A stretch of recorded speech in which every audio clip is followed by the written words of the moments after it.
I pozdrav svima ljudi, dobrodošli u novi video na mom kanalu. Danas ću da vam pokažem kako da zaustavite vrijeme u Sony Vegasu.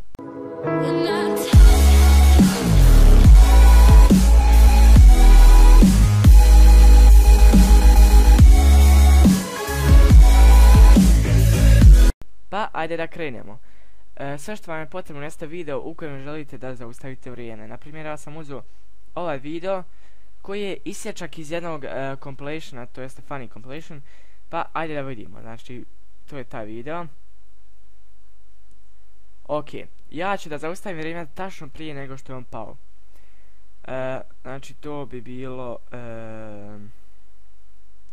čekajte, evo ovdje negdje. Samo malo, evo ovdje. Znači, tačno ovdje ću da zaustavim vrijeme. I kliknete save i desktop. Znači, spremite pod nekim imenom i to vam dođe tu.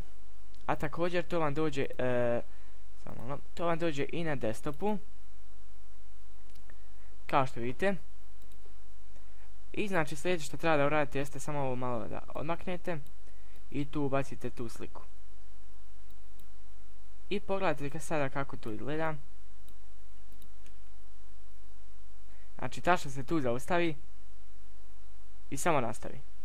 Znači, sada što ljudi rade jeste ubacuju it was at this moment that he knew he fucked up. Znači, ja što sada ubacim.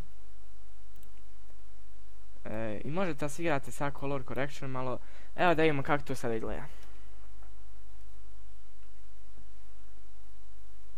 It was at this moment that he knew he fucked up.